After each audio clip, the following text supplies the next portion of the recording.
아마 이 중에는 지난 3일간 계속해서 매일매일 주님의 말씀과 주를 향한 찬양에 동참하신 분들도 계실 것이고, 어쩌면 오늘 처음 이 고난주간 특세 자리에 참여하신 분들도 계실 겁니다. 여러분, 하지만 우리는 다시 한번 예수님의 보혈과 그분의 능력을 찬양하고 그 능력에 안기는 시간을 가질 것입니다. 아멘. 함께 찬양하시죠. 이렇게 찬양합시다. 예수는 우리를 깨끗게 하시는 주시니 그의 피 우리를 눈보다 더 희게 하셨. 예수는 우리를 한 번 더, 예수는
감사합니다. 고난주간 특별 새벽기도회 넷째 날 저희들을 깨워주시고 이 시간에 우리의 몸과 마음을 하나님이 예비하여 주시고 하나님께서 부르셔서 말씀으로 채우시니 감사합니다. 하나님의 말씀을 깨달아 아는 이 시간 되게 하여 주시옵소서. 그 말씀대로 살아갈 힘과 용기를 주시옵소서. 믿음을 더하여 주시옵소서. 예수님 이름으로 기도합니다. 아멘.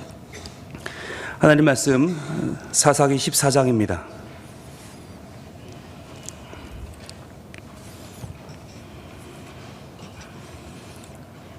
사사기 14장 1절로 4절까지 말씀,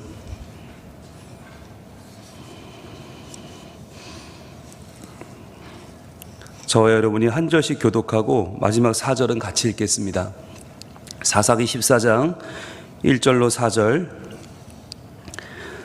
삼손이 딥나에 내려가서 거기서 블레셋 사람의 딸들 중에서 한 여자를 보고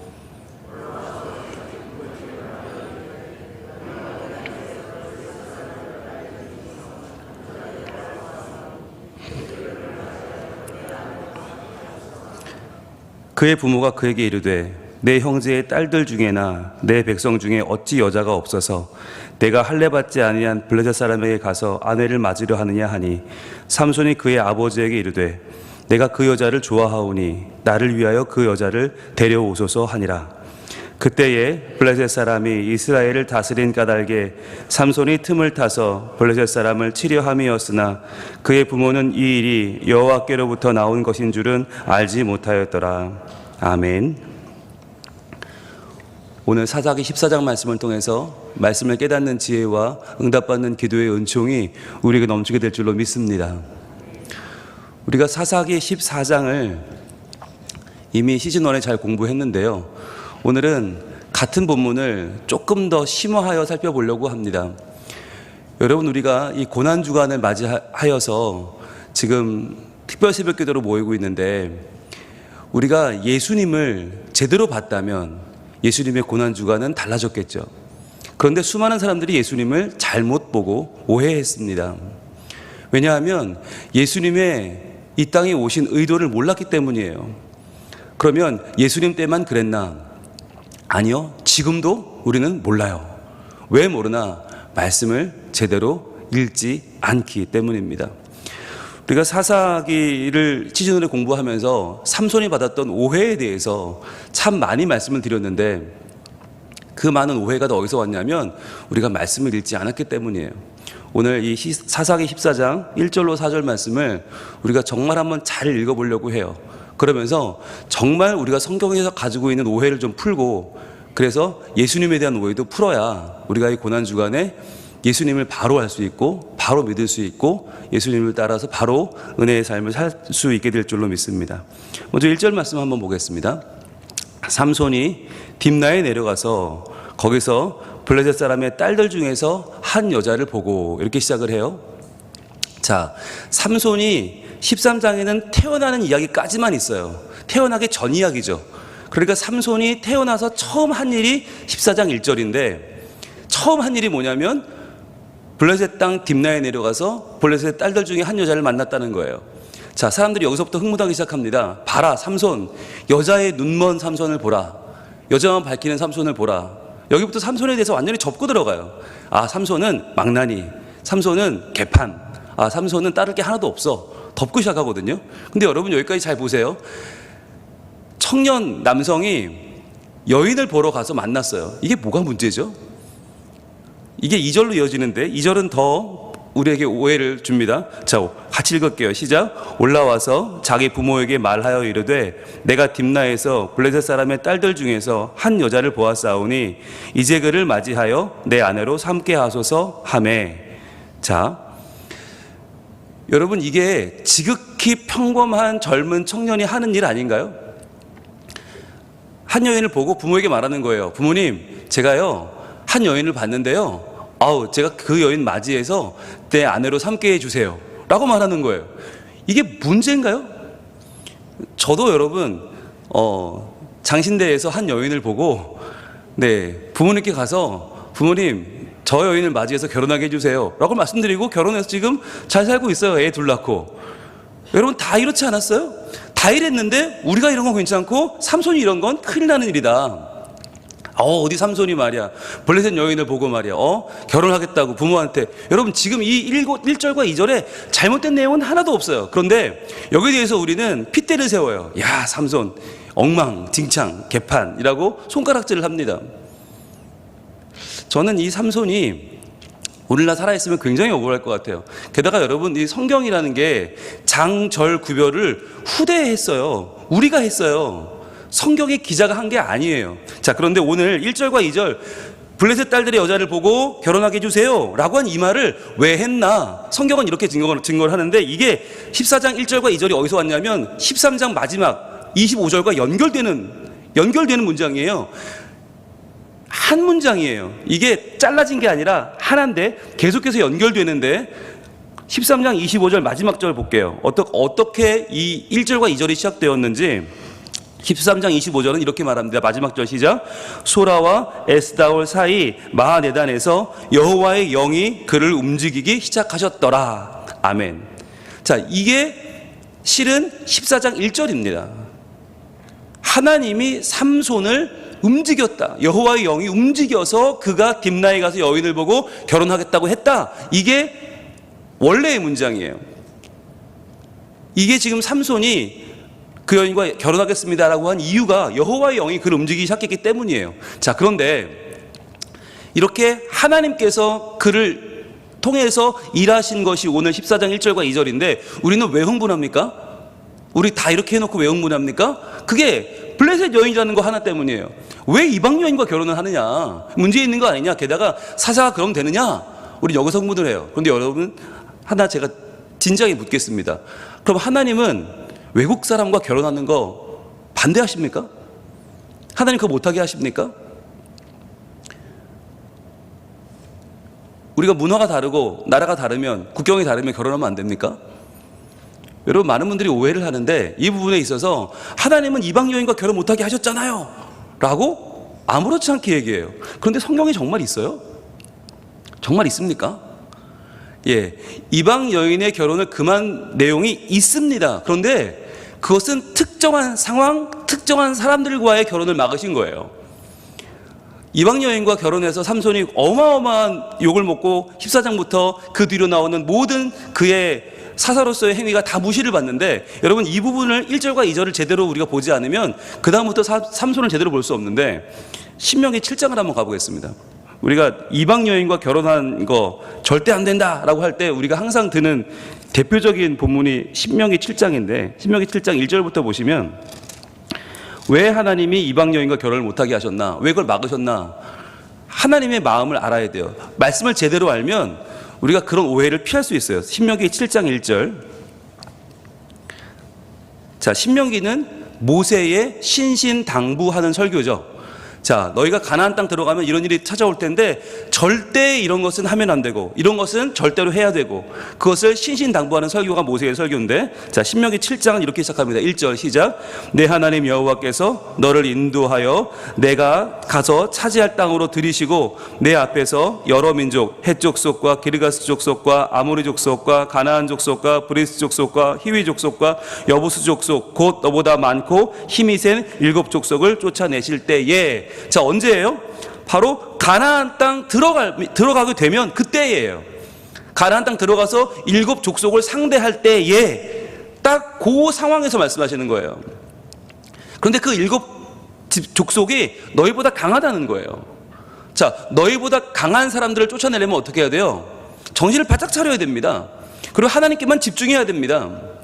그리고 그들을 어떻게 해야 되냐면 자 2절입니다. 내 하나님 여호와께서 그들을 내게 넘겨 내게 치게 하시리니 자 친다는 말은 공격한다는 말이고 그들을 죽인단 말이잖아요. 어떻게 해요? 그때에 너는 그들을 진멸할 것이라. 밑줄 한번 쳐보세요. 노란색으로. 그때에 너는 그들을 진멸할 것이라. 이게 이 전쟁의 가장 핵심입니다. 진멸입니다. 한 명도 살려두지 않는 것입니다. 가나안에 있던 이 죄의 씨앗을 완전히 뿌리 뽑는 게 그들의 사명이었습니다. 자, 진멸은 살려두지 않기 때문에 어떻게 이어져요? 그들과 어떤 언약도 하지 말 것이요. 자, 너희들 살려줄 테니까 뭐 우리 말 잘 듣고 이런 거 하지 말라는 거예요. 진멸해라. 어떠한 조건도 없다. 그들을 불쌍히 여기지도 말 것이며. 우리 불쌍하잖아요. 아이들은 어떻게 해요? 여인들은 어떻게 해요? 노인들은 어떻게 해요? 하나님 그거 아니야. 이 전쟁은 그게 중요한 게 아니야. 일단 진멸해야 돼. 안 그러면 너희들 나중에 큰일 나. 그러니까 진멸하기 때문에 거기 진멸에 붙어있는 두 가지 조건이 언약하지 마라, 불쌍히 여기지 마라. 그 다음이 3절이에요 3절 같이 읽습니다. 시작. 또 그들과 혼인하지도 말지니 내 딸을 그들의 아들에게 주지 말 것이요 그들의 딸도 내 며느리로 삼지 말 것은. 자, 이게 이제 우리가 말하는 이방 여인과 결혼 못하게 한 거 아닙니까? 이게 이방 여인이라 안 되는 게 아니라 가나안 사람이니까 안 되는 거예요. 진멸해야 되는데 그 진멸해야 될 대상과 결혼시켜서 살려주면 안 된다는 거예요. 약속도 하지 말고 불쌍히 여기지도 말고 거기에 하나 붙어있는 게 혼인하지도 말라는 거예요. 왜냐하면 죽여야 되는데 다 진멸해야 되는데 그건 좀 아까우니까 결혼시켜서 그냥 데리고 살면 안 됩니까? 이거 안 된다는 거예요. 가나안을 진멸할 때 나온 이야기고, 자, 그러면 왜 그렇게 하면 안 되는가? 4절에 이유가 있어요. 4절 시작. 그가 내 아들을 유혹하여 그가 여호와를 떠나고 다른 신들을 섬기게 함으로 여호와께서 너희에게 진노하사 갑자기 너희를 멸하실 것임이니라. 자, 결혼이 안 되는 이유는 지금 가나안에는 온통 다 우상이거든요. 온통 죄인데 그 우상이 결혼함을 통해서 너희의 며느리나 너희 사위를 통해 들어와서 너희 집안이 같이 망한다. 그러니까 지금 이 상황에서는 진멸해야 되고 절대로 살려두면 안 된다라는 이야기를 지금 하시는 거예요. 여러분, 우리가 만약에 안 믿는 가정과 결혼을 한다, 우리가 뭐 아예 안 믿는 외국 가정과 결혼을 한다, 그럴 수 있어요. 그거 아무런 문제가 안 돼요. 지금 이건 가나안에 입성하면서 가나안에 있는 우상에 쩌들어 있는 그 민족을 진멸하는 단계에서 나온 이야기가 결혼하지 말라는 얘기인데, 우린 이거를 그냥 이 본문에서의 상황을 무시하고 아무데나 끌어닥쳐서 막 그냥 적용하니까 절대로 이방 여인과 결혼은 안 돼, 절대로 안 믿는 집안과 결혼은 안 돼. 그렇게 하니까 그러한 선상에서 삼손을 보니까 삼손도 이방 여인과 결혼했네, 그러면 안 돼 라고 말하는 거예요. 여러분, 그런데 그거 아십니까? 이 신명기 설교를 직접 한 모세는 누구랑 결혼했어요? 미디안 여인과 결혼했어요. 나중에는요 구스 여인과 결혼했어요. 구스는 이디오피아예요.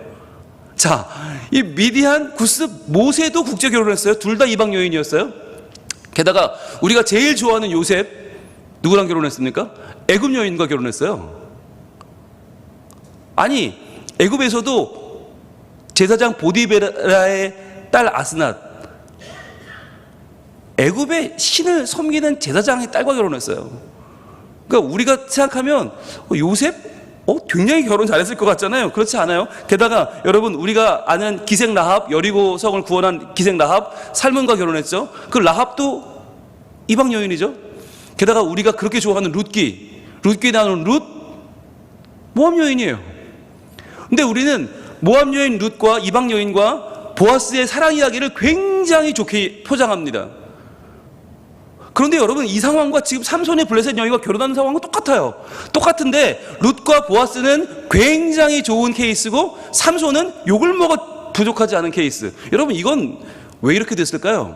우리가 성경을 읽은 게 아니라 사람들의 이야기를 주워 들었기 때문이에요. 그래서 선입견을 이미 만들고 보니까 무조건 14장이 다 나빠 보이는 거예요. 그러니까 삼손이 하나님의 영에 감동되어 이 결혼을 추진하고 있는데 우린 그것을 보려고 하지도 않고 보고 싶지도 않고 무조건 삼손은 나쁘다라고 정의하고 시작하는 거죠. 여러분, 우리가 그렇게 찬양에 맞지 않는, 우리가 제일 좋아하는, 애들 키우면서 제일 마음이 가는 솔로몬이 있잖아요. 솔로몬은 어떻습니까? 솔로몬이야말로 국제결혼의 끝판왕입니다. 아내가 1000명이었어요. 후궁이 700에 첩이 300명. 1000 아내를 두었어요. 1000 아내. 근데 거의 다, 아니 전부 다 이방 여인이에요. 여러분, 우리는 솔로몬의 1000번제는 굉장히 좋아하면서 솔로몬의 1000 아내는 눈 감고 넘어갑니다. 왜일까요? 1000번제 하고 싶거든요. 근데 여러분, 1000번제 못해요. 아시죠? 1000번제는 1000일 동안 10,000원씩 새벽에 헌금하는 게 아닌 거 아시죠? 1000번제는 한꺼번에 1000마리를 들여서 제사를 지내는 거예요. 그거 왕밖에 못해요. 왕이니까 하는 거예요. 그러니까 여러분, 우리가 1000번제를 탐낼 게 아니라 1000 아내를 두었던 솔로몬을 경계해야 하는데 우리는 그런 거 하나도 하지 않잖아요. 그러면서 삼손이 블레셋 여인과 결혼한 거 굉장히 뭐라고 해요.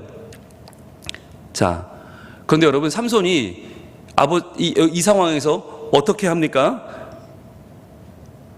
3절입니다. 자, 그의 부모가 어떻게 반응하는지를 한번 보시겠습니다. 오늘 본문의 3절에 이렇게 부모가 반응을 합니다. 같이 읽습니다. 시작. 그의 부모가 그에게 이르되 내 형제의 딸들 중에나 내 백성 중에 어찌 여자가 없어서 내가 할례 받지 아니한 블레셋 사람에게 가서 아내를 맞으려 하느냐 하니 삼손이 그의 아버지에게 이르되 내가 그 여자를 좋아하오니 나를 위하여 그 여자를 데려오소서 하니라. 아멘.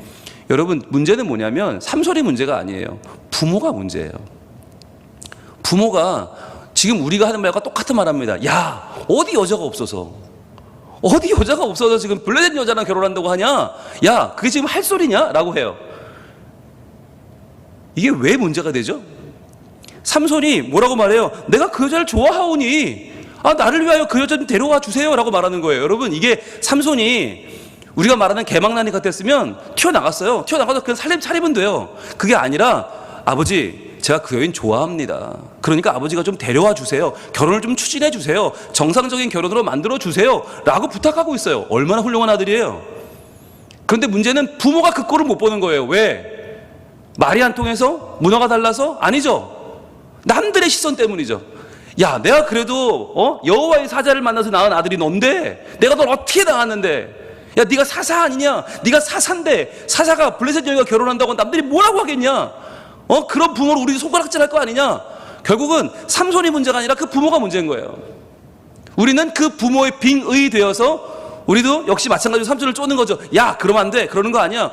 하나님이 그렇게 하지 말란 게 아닌데, 하나님 말씀이 아닌데 우리 나름대로의 마음대로의 굴레를 만들어서 삼손을 그 굴레에 씌우고 있는 것이죠. 자, 그런데 여기에 대해서 성경은 우리가 오해할까 봐 한 번 더 말씀하고 있죠. 4절입니다. 4절. 그때에 같이 읽을게요. 시작. 블레셋 사람이 이스라엘을 다스린 까닭에 삼손이 틈을 타서 블레셋 사람을 치려 함이었으나 그의 부모는 이 일이 여호와께로부터 나온 것인 줄은 알지 못하였더라. 아멘. 노란색 들고 표시합니다. 여호와께로부터 나온 것이었어요. 여호와께로부터 나온 것. 처음부터 13장 25절부터 이 일은 여호와의 영이 감동되어 시작한 일이었고 이 일은 여호와께로부터 나온 것이다. 그러니까 제발 오해하지 말라. 성경은 우리에게 친절하게 반복하여 말씀하고 있죠. 왜? 블레셋 사람들이 이스라엘을 40년 다스렸는데 그 40년 다스린 블레셋을 물리치려면 어떻게 해야 돼요? 사사는 그들과 싸워서 이겨야 되는데 자기 민족을 구원해야 되는데 어떻게 해야 돼요? 들어가야 되는데 들어갈 틈이 없잖아요. 그래서 삼손이 틈을 타서 블레셋 사람을 치려 함이었으나 그 블레셋을 치려면 어떻게 들어가야 되는데 들어갈 수 있는 공식적인 방법은 결혼하는 것밖에 없는 거예요. 결혼을 해야 그 안에 들어가서 뭔가를 활동을 할 수 있고 블레셋의 틈을 따서 그들을 무너뜨릴 수 있어요. 그거를 하려고 사사의 역할을 하려고 가는 건데 그 부모도 그것을 몰랐고 다른 사람들도 그것을 몰랐다 하는 것이죠. 그게 여호와께로부터 나온 것이었는데 말이죠. 우리는 무엇을 가지고 사람을 평가합니까? 여호와께로부터 나왔냐 그걸 보지 않아요. 우리 잣대에 맞나, 우리 시선에 맞나, 우리 시선에 아니면 그 사람은 아닌 거예요. 그래서 삼손이 이 이후로 사자를 찢는 과정도, 삼손이 수수께끼를 내는 과정도, 또 삼손이 마지막에 많은 사람을 죽이는 과정도 다 우리는 그냥 어떤 힘센 미친 녀석이 그냥 어쩌다가 보니까 여기까지 왔네? 라고 그를 오해하고 그래서 그의 구원 사역을 통해서 드러나는 예수님을 놓치고 있는 거예요. 여러분, 성경에서 삼손만큼 오해를 받은 사람은 누굽니까? 삼손보다 더 큰 오해를 받은 사람은 누굽니까? 바로 예수 그리스도이십니다. 이 고난주간에 예수님이 왜 고난을 당하셨어요? 우리를 위해 구하러 오신 분이 왜 고난당하고 왜 십자가 지고 왜 죽어요? 오해를 그냥 온통 다 받으셨어요. 삼손 이상의 오해를 받으셨어요. 여러분, 그 오해를 우리가 하나씩 풀어내야 돼요. 그리고 정말 진짜 성경이 말씀하시는 예수 그리스도를 만나야 되는데 오늘 그 과정을 좀 하려고 합니다. 마가복음 2장으로 가볼까요? 마가복음 2장 16절 17절 두 절을 볼 텐데 유명한 말씀이죠. 마가복음 2장 16절 말씀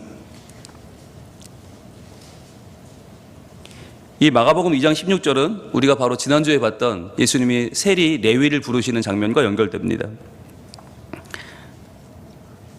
같이 한번 읽어볼게요. 시작. 바리새인의 서기관들이 예수께서 죄인 및 세리들과 함께 잡수시는 것을 보고 그의 제자들에게 이르되 어찌하여 세리 및 죄인들과 함께 먹는가? 라고 말해요. 자, 바리새인의 서기관이면 바리새인도 대단한 종교인이고 서기관도 대단한 종교인인데 바리새인의 서기관이면요 2중 3중으로 그 당시 제일 율법 따지기 좋아하고 제일 말씀에 나는 헌신되었다라고 말하던 종교 지도자들입니다. 그들이 뭘 봤냐면 예수께서 죄인 및 세리들과 함께 잡수시는 것을 봤어요. 그리고는 너무 기분이 나쁜데 예수님한테 말하기는 이게 말할 거리가 안 돼요. 왜냐하면 여러분 누구랑 먹느냐 하는 것이 이 당시에 인격적인 교제를 말하는 것이었는데 그 인격적인 교제가 성경이 말하는 게 아니라 그냥 지들이 정한 거거든요. 그래서 누구랑 먹느냐가 나의 인격을 보여준다. 그러니 나는 나보다 급이 낮은 일반 백성과도 먹지 않겠다. 즉 이 당시 종교 지도자들은 누구랑 먹었나? 자기보다 힘 있는 사람, 자기가 연줄을 댈 수 있는 사람, 자기가 뭔가 뭐 싸바싸바 할 수 있는 그런 사람들과만 밥을 먹지 자기보다 미천하고 자기보다 수준 낮은 사람들이랑 밥을 안 먹었거든요. 그런데 예수님은 누구랑 먹어요? 예수님은 죄인 및 사리들과 함께 앉아서 먹어요. 이게 이제 세리 레위 마태의 친구들과 함께 잔치 벌이던 얘기인데, 자, 죄인들과의 파티에 예수님이 앉아있는 걸 보고 못 견디겠는 거예요. 여러분, 그런데 여러분, 우리가 누굽니까? 우리가 죄인이고 우리가 세리 아니에요. 예수님 우리를 만나러 주러 오신 하나님 아니세요? 하나님이 우리를 만나러 오셨는데 그건 보지 않아요. 그건 필요 없어요. 그런데 나는 바리새인의 서기관, 나는 굉장히 수준 높고 나는 굉장히 깨끗하고 나는 굉장히 의로운데 저 더러운 것들과 예수님이 섞여 있어? 이게 용납이 안 되는 거예요. 그런데 그렇다고 이게 죄는 아니잖아요. 이게 문제는 없어요. 그러니까 대놓고 얘기 못하고 그의 제자들에게 이르되 어찌하여 세리 및 죄인들과 함께 먹는가? 라고 물어요. 여러분, 이게 그 당시 사람들만 가지고 있는 오해입니까? 여러분, 우리는 어떻습니까? 우리는 세리와 죄인과 함께 먹기를 즐겨 합니까? 그렇지 않잖아요. 우리도 세리, 죄인, 창기, 우리도 어떤 선을 넘는 사람과 밥을 먹지 않아요. 아니, 상대도 하지 않아요. 그들과 말을 섞지도 않아요. 복음을 전하지 않는 건 물론이고 말이죠. 일단 어느 정도는 그래도 중산층, 어느 정도는 그래도 어떤 틀 안에 들어와 있는 사람들만, 나랑 좀 격이 맞는 사람들과만 밥을 먹고 그들과만 어울리지 절대로 나보다 급이 떨어져 보이거나 나보다 더 세속적으로 보이는 일과는 어울리려고 하지 않는 거예요. 여러분, 이게 예수님 당시부터 지금까지 우리를 사로잡고 있는 오해입니다. 어떤 오해입니까? 나는 특별하다는 거예요. 나는 깨끗하다는 거예요. 나는 의롭다는 거예요. 여러분, 이 오해를 깨지 않으면 예수님이 제대로 보이지 않아요. 내가 의로운데 예수님은 죄인이랑 있어. 그럼 예수님은 나를 위해 오신 분이 아니죠. 나는 대단한데 수준이 높은데 예수님은 수준이 안 되는 사람과 어울려. 그럼 그 예수님은 나를 위해 오신 게 아니죠. 이 당시에 우리는 바리새인들, 서기관들 손가락질하지만 지금 우리를 돌아보세요. 지금 우리도 똑같다니까요. 고난주간에 새벽기도도 나와. 나는 굉장한 사람이야. 나 어제 수요일도 나왔어. 굉장한 사람이야. 나 새생명축제 전도까지 하고 있어. 나 얼마나 괜찮은 사람이야. 여러분, 이렇게 생각하는 한 예수님은 오실 필요가 없어요.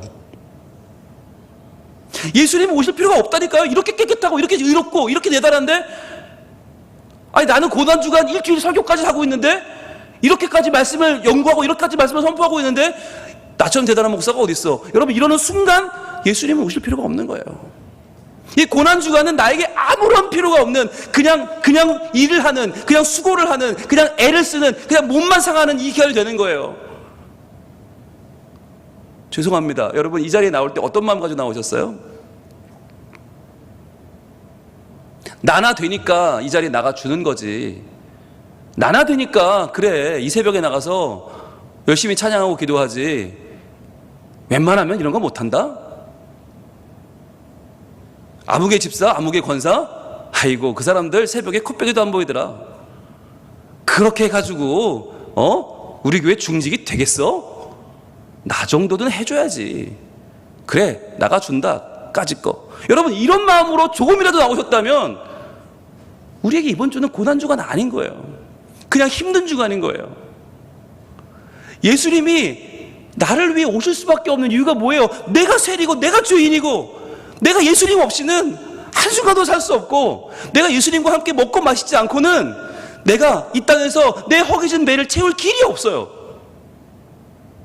그분이 생명의 양식이 되어 나에게 다가와 주셨는데 나는 계속해서 그분을 오해하고 있지 않습니까? 지금 나는 어디에 앉아 있습니까? 예수님과 함께 앉아서 예수님 저 이런 죄 지었는데 괜찮으시죠? 괜찮으세요? 저 봐주실 거예요? 저 용서해 주실 거예요? 여러분 이러면서 나의 죄를 다 드러내면서 주님 그런데 저 어떡하죠? 또 죄 지어서 어떡해요 주님? 아 저 이거밖에 안 돼요 어떡해요? 이러면서 대화하고 있나요? 아니면 멀찍이 서서 야 저 예수님 저럼 되겠냐? 야 저거 새벽기도도 안 나오는 것들과 저렇게 대화하시면 안 되는데 아 저거 새생명 축제 전도도 안 하는 것들은 저렇게 하는 예수님 어울려 계시면 저럼 되나? 하나님 자녀 맞나? 저분 이상한 분이네? 이러면서 우리의 의의를 지금 더 하나씩 더 쌓아 나가려고 있지는 않습니까? 제일 큰 오해는 내가 지금 의롭다, 나는 지금 괜찮다는 오해예요. 여러분 우리가 체리요 죄인이요 그들보다 더 주님이 필요하기 때문에 오신 거예요.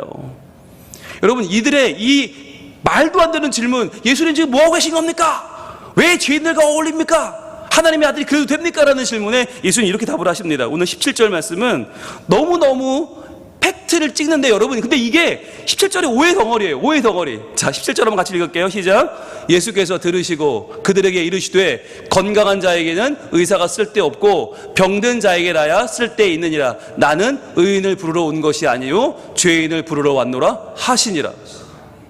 여러분 여기서 묻겠습니다. 예수님이 누구를 위해 왔어요? 이 당시 율법의 최고 정통 지도자인 바리새인과 서기관들은 확신을 가지고 있어요. 왜? 예수님은 의인을 위해 왔다. 예수님은 절대적으로 하나님은 의인을 바라보시고 의인을 사랑해야 된다. 의인을 구원해야 된다. 이게 그들의 절대적인 명제였어요. 우린 달라요? 네 의인을 하나님 챙겨주셔야지 죄인은 챙기면 안 되지. 죄인은 무조건 버리고 죄인은 무조건 미워하시고 의인을 챙겨주셔야지. 이게 우리의 오해인 거예요. 뿌리 깊은 오해예요. 여러분 그런데 누가 의인이고 누가 죄인입니까? 세상이 말하는 기준은 뭐예요? 세상의 기준은 죄가 있으면 죄인이에요. 죄가 없으면 의인이에요. 이게 세상의 눈이에요. 기준이에요. 여러분 근데 이거 철저히 세상적인 것입니다. 이거 우리 가져오면 어떻게 되나요? 죄를 지으면 죄인이고 죄 없으면 의인인가요? 그러면 여러분 우리는 의인은 없을 때 한 명도 없죠. 왜? 다 죄를 지었으니까. 여러분 세상의 기준으로 하면 전부 다 죄인이에요. 한 명도 의인 없어요. 그럼 다 지옥 가고 다 멸망당하고 끝나면 돼요. 그런데 우린 기준이 달라요. 우린 기준이 달라요. 어떻게 다르죠? 우리는 죄를 지으면 죄인이 아니에요. 죄가 없으면 의인이 아니에요. 똑같이 다 죄를 지었는데 누가 의인인가? 하나님께 내 죄를 인정하여 자기가 죄인인 줄 아는 사람만 의인인 거예요.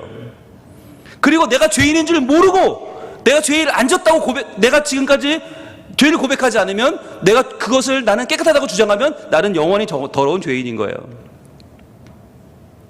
그런데 예수님은 누구를 부르러 오셨나? 나는 스스로 니들이 그렇게 죄 없다고 주장하는, 나는 세상적으로 죄가 없으니 나는 의인입니다. 왜? 비교적 죄가 없잖아요. 비교적. 사람을 죽였어요? 간음을 했어요? 나 정도면 술도 담배도 안 하고 나 정도면 괜찮아요. 나 이 정도면 훌륭해요. 이 정도면 봐줄만 하지 않아요? 라고 생각하는 그 사람, 나는 이만하면 괜찮다? 여러분 그러한 사람은, 그런 의인은 자칭 의인이죠. 예수님이 부르러 오지 않았다는 거예요. 누굴 부르러 왔나? 하나님 저 어떡해요? 저 큰일 났어요 하나님. 정말 이렇게 살아도 됩니까? 저 정말 이 집사 맞습니까? 저 정말 장로 맞습니까? 권사가 이래도 됩니까? 주의 목사가 이래도 됩니까? 주님, 제 마음속은 너무나 더럽고 너무나 추하고 준비되어 있지 않고 부족하고 연약하고 하나님 앞에 아무것도 드릴 게 없는데 어떡하면 좋지요? 라고 말하는 나의 있는 그대로의 죄악된 모습을 인정하는 그 죄인을 부르러 오셨단 말이에요. 여러분 이제 우리가 의인 되기를 멈춰야 돼요. 이 정도면 괜찮은 목사지, 이 정도면 훌륭하지 않아? 이걸 멈추지 않으면 예수님이 나에게 오시지 않아요. 결정적으로 말씀하시죠. 야, 내가 의사가 누굴 위해서 있는 줄 아냐? 나 영혼의 의사거든? 나 너희 고치러 왔거든? 근데 너희는 왜 나한테 접수하지 않니? 라고 하는 거죠. 의사가 왔는데, 고쳐주러 여기까지 왔는데 너희는 왜 나한테 너의 환부를 보여주지 않니? 너의 치부를 보여주지 않니? 의사가 건강하다고 주장하는 자를 위해서 왔느냐? 아니면 병든 자를 위해서 왔느냐? 의사는 병든 자를 위해 있는 거야. 그러니까 니들이 영혼이 병들었는데 병든 영혼을 가지고 내 앞에서 지금 나는 잘났으니 당신이 필요 없다고 말하면 난 너 안 만날 거야. 넌 나 필요 없구나. 그냥 네 힘으로 살아봐. 그렇게 지옥 가서 멸망하면 끝이야. 그런데 이들은 나에게 자신의 병든 모습을 보여주고 있어. 나에게 죄악된 모습을 드러내 보여주고 있어. 그래서 나는 이들을 위해서 온 거야 라고 지금 주님 말씀하고 계신 것입니다. 여러분, 성경의 가장 큰 오해는 바로 예수님이 의인을 위해 왔다라고 하는 오해예요. 그리고 내가 그 의인이다. 나를 위해 예수님은 나의 의로움을 인정해 주러 오셨다. 나의 의로움을 칭찬해 주러 오셨다. 이만하면 훌륭하다. 너 대단하다. 엄청나다. 너 진짜 대단한데 라고 말해 주러 오셨다. 여러분, 이게 가장 큰 오해인 거예요. 예수님은 의인을 위해 오지 않았어요. 죄인을 위해 왔어요. 주님, 저 큰일 났어요. 저 어떡해요? 하나님, 우리 가정 어떡해요? 하나님, 우리 애들 어떡해요? 하나님, 우리 부모님 어떡해요? 하나님, 우리 남편 어떡해요? 우리 아내 어떡해요? 나는 그래도 믿어보려고 몸부림이라도 치는데 하나님을 모르고 저렇게 하나님 밖에 살고 있는 우리 가족들 어떡해요? 라고 도리어 마음 아파하며 마음을 찢으며 하나님 앞에 나와서 간구하는 자들을 예수님은 오늘도 만나 주신다고 하는 것입니다. 여러분, 이 시간에 저는 여러분에게 꼭 말씀드리고 싶어요. 제가 좋아하는 속담이 있어요. 제가 속담을 잘 모르거든요. 근데 하나 딱 좋아하는 게 있어요. 소 잃고 외양간 고친다는 거예요. 그런데 여러분, 사람들은요, 소 잃으면 외양간 안 고쳐요. 외양간 안 고치면 소는 또 잃어버려요. 소 안 키울 겁니까? 고난주간이 지금까지 이렇게 많이 찾아왔는데 여러분, 고난주간마다 우리는 놓쳤어요. 고난주간마다 나는 의롭다고 생각했고 의로운 나를 위해 오신 예수님을 나는 찾아 나섰는데 그분을 만나지 못했어요. 왜요? 나는 의인이 아니니까요. 나는 죄인인데 나를 위해 오신 예수님을 나는 인정하지 않았고, 나는 이만하면 괜찮다고 생각했고 훌륭한 신앙인이라고 여겼고, 난 내 자신을 계속 높이는 데만 신경 썼어요. 그러니까 고난주간마다 피곤했죠. 왜? 감동이 없으니까, 은혜도 없으니까. 난 이미 괜찮은데 예수님 안 와도 되는데 왜 굳이 오셔가지고 날 피곤하게 만들어? 나 이만하면 구원받기에 충분한데 왜 예수님 굳이 십자가 지셔가지고 날 이렇게 새벽기도 나오게 만들고, 왜 날 이렇게 힘들게 만들고, 왜 금식하게 만들고? 예수님 피곤한 분이네. 아이 참, 고난주간 맨날 십자가 얘기, 맨날 피 얘기, 맨날 성찬식, 맨날 부활절, 아 지겨워. 여러분, 지금까지 우리는요, 고난주간마다 부활절마다 소를 잃어버렸어요. 그런데 외양간을 안 고치면, 올해도 안 고치면 올해도 고난주간은 힘든 주간으로 끝나요. 올해도 감동 없이, 올해도 예수님의 죽음과 나는 상관없고 예수님의 부활과 나는 아무 상관없는 그냥 또 힘든 한 주, 힘든 피곤한 부활절로 끝나버려요. 여러분, 언제까지 소를 잃어버릴 겁니까? 이 바리새인과 서기관들, 우리는 불쌍히 여기지만 사실 우리가 더 불쌍해요. 왜? 이들은 몰랐잖아요. 몰랐으니 오해했죠. 우리는 다 알아요. 복음서 통해 다 보고 있는데, 다 예수님 어떤 분인지 여호와께로부터 온 것임을 우린 다 알면서도 우리는 그 예수님을 또 받아들이지 않고, 또 외면하고, 또 잘난 체하고, 또 교만하여, 또 뻣뻣하게 그 예수님과 다른 길을 걸어가고 있단 말이죠. 오늘 이 시간에 우리가 기도하기 원하는 것은, 하나님, 제가 죄인입니다, 이거예요. 제가 죄인입니다. 주님, 죄인 만나러 오셨죠? 주님 찾는 죄인, 그 죄인 저 여기 있습니다. 주님, 저 여기 있습니다. 주님, 제 속에 있는 온갖 더러운 거 사람들은 못 보지만 주님은 보시죠. 내 안에 있는 온갖 교만한 거, 온갖 엉망진창인 거 하나님 보시죠? 주님 제발 그거 좀 봐주시고요. 저 좀 고쳐주세요. 저 좀 새롭게 해주세요. 저 좀 하나님 만져주세요. 여러분, 그 기도가 나와야 돼요. 그 기도가 머리부터 발끝까지 모든 것이 엉망진창인 내 자신을 내어드리면서 주님, 저 때문에 오신 거죠. 제가 제일 중환자예요. 정말 의사가 필요한 중환자가 저예요. 하나님, 저 제발 좀 만나주세요. 저 제발 좀 진료해 주시고, 제발 수술해 주시고, 필요하면 다 뜯어 고쳐도 좋으니까요, 저 제발 좀 사람 좀 만들어 주세요. 여러분, 이렇게 나오는 자가 예수님을 만날 수 있습니다. 그래야만 우리가 이 고난주간답게 보낼 수 있고, 예수의 십자가는 날 위한 십자가가 되고, 예수의 부활은 날 위한 부활이 되는 거예요. 여러분, 안 죽었는데 어떻게 사냐고요? 안 죽는데, 내가 안 죽는데 어떻게 살아요? 부활절이 매년 감동이 없는 이유, 안 죽었으니까. 뻣뻣이 살아있는데 부활이 뭐가 필요해요? 안 필요한 거예요. 맨날 그냥 형식적으로 지나가도 아무렇지 않은 거예요. 안 죽었는데.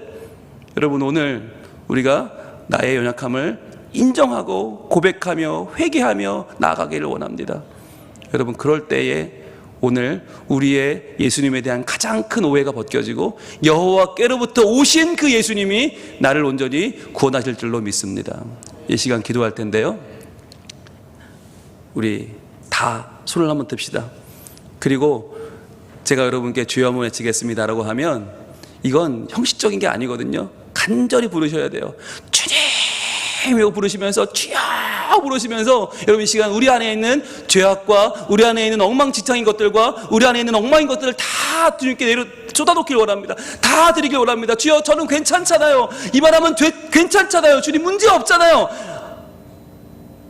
이만하면 어때요? 라고 하는 다 내려놓고, 우리의 어지러운 거, 우리의 망가진 것들, 우리의 혼란스러운 걸 다 내려놓읍시다. 그리고 고백합시다. 주님, 저는 죄인입니다. 어떻게 하면 좋겠습니까?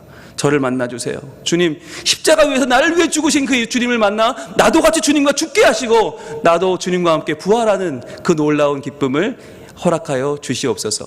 우리 함께 마음을 담아서 주여 한번 외치기도 합니다. 주여!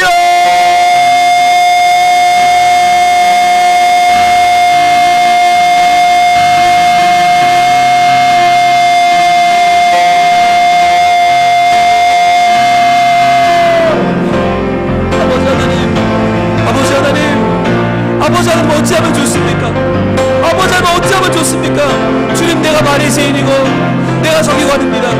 내가 주님을 오해하고 있고, 내가 주님의 의의를 찾아오신 분이라고 잘못 알고 있고, 나의 의로움을, 나의 의인됨을 자꾸만 보여드리려고 하고 있고, 내가 얼마나 괜찮은 사람인지, 내가 얼마나 멀쩡한 사람인지, 얼마나 괜찮은지를 계속해서 증명해 보이고, 계속 그것을 주님 앞에 내려놓으려고, 뭔가를 포장하려고 자꾸만 하고 있습니다. 그러다 보니까 안 죽습니다. 안 죽으니까 부활이 없습니다. 주님, 어찌하면 좋습니까?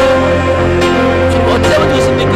주님, 내가 세리임을 알고, 내가 죄인임을 알고, 내가 창피임을 알고, 내가 순이 안 되는, 정말 하나님이 돕지 않으시면, 하나님 나와 함께하지 않으시면 아무런 대책이 없는, 아무런 방법이 없는, 아무런 내 스스로 구원받을 길이 없는 완전한 죄인임을 주님이 잘 고백하게 하여 주시옵소서. 아버지 하나님, 나는 작고, 나는 연약하고, 나는 부족해서, 주님, 나는 아무것도 주님 앞에 할 수 없습니다. 아무것도 나를 세울 수 없습니다. 주여, 나로는 안 됩니다. 주여, 나는 안 됩니다. 주여, 완전한 죄인, 예수님이 필요한 병자, 의사 앞에 나갈 수밖에 없는 병자, 머리부터 발끝까지 완전히 쓰러져 있는 이 중환자를 아버지 하나님 만나주시고, 아버지 하나님 고쳐주시고, 아버지 하나님 새롭게 하여 주시옵소서. 아버지 하나님, 이 고난주간이 우리에게 여전히 뻣뻣하게 살아있는 나를 증명하는 기간이 아니라, 주님, 내가 손이 죽고 숨이 죽고 내 죄를 고백하고 내 죄를 인정하고 하나님만을 내가 바라보며 그분만을 높이며 그분만을 이 땅 가운데 증거하는 저희들 되게 하여 주옵소서. 그렇게 살게 하여 주옵소서.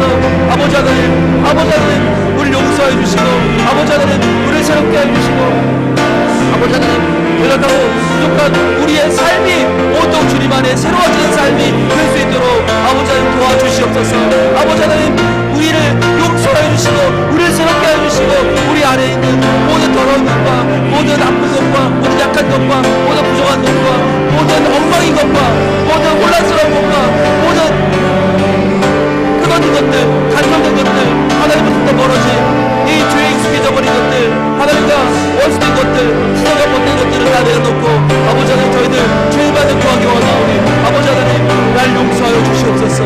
주여 온전히 죄인이고 온전히 부족하고 온전히 아무것도 아닌 저희들 이 삶을 고백하며 나갈 때에 아버지 하나님 도와주시고 함께 하시고 인도하여 주시옵소서.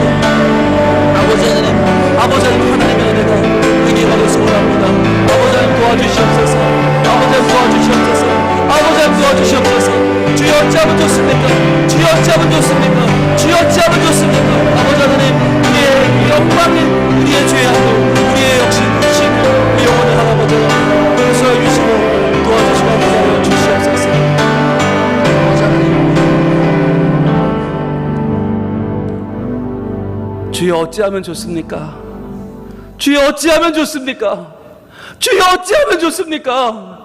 이 엉망진창으로 망가지고 혼란스럽고 하나님을 떠나 사는 것이 너무나 익숙해져 버린 하나님과 원수되고 세상과 벗되어 살아가는 우리의 삶을 어찌하면 좋습니까? 그러면서도 제일 잘 믿는 줄 알고 그러면서도 내가 제일 의인인 줄 알고 예수님 나를 찾아오신 거 맞지요? 저 여기 있어요 라고 뻔뻔하게 우리 주님을 찾고 있는 우리는 과연 어찌 된 사람들입니까? 주님은 중환자를 찾아오셨는데 머리부터 발끝까지 얻어맞고 마지차이가 된 자를 찾아오셨는데 저희들 너무 멀쩡한 손과 발로 너무 아무렇지 않게 주님 앞에 뛰어나가고 있지는 않습니까? 주님 우리의 죄악을 고백하며 용서를 구하오니 주여 나를 깨끗게 하여 주시옵소서. 주여 주님이 아니면 나는 살 수 없습니다. 주님이 아니면 나는 아무 살 수 있는 방법이 없습니다. 주여 나를 이 죽어가는 나를 이 죄악으로 하나님과 원수되어 세상과 벗됨으로 죽어버린 나를 주님 살려주시옵소서. 그래야 우리가 주님과 함께 십자가에서 온전히 죽고 주님과 함께 온전히 부활하는 다시 사는 은혜를 입게 하여 주시옵소서. 예수님에 대한 모든 오해들 의인을 위하여 오셨다는 그 오해 내가 의인이라는 그 오해를 완전히 벗고 죄인을 위하여 오신 주님을 기쁨으로 맞이하는 저희들 다 되게 하여 주시옵소서. 예수님 이름으로 기도합니다. 아멘. 하늘에 계신 우리 아버지, 아버지의 이름을 거룩하게 하시며 아버지의 나라가 오게 하시며 아버지의 뜻이 하늘에서와 같이 땅에서도 이루어지게 하소서. 오늘 우리에게 일용할 양식을 주시고 우리가 우리에게 잘못한 사람을 용서해 준 것 같이 우리 죄를 용서하여 주시고 우리를 시험에 빠지지 않게 하시고 악에서 구하소서. 나라와 권능과 영광이 영원히 아버지의 것입니다. 아멘. 우리 계속해서 하나님 앞에 우리의 삶을 다 내어드리고 오 주님 나를 구원하여 주옵소서. 주여 죽어버린 나를 살려주시고 주님 안에 참된 부활을 경험케 하여 주시옵소서. 우리 주여 한번 같이 기도합니다. 주여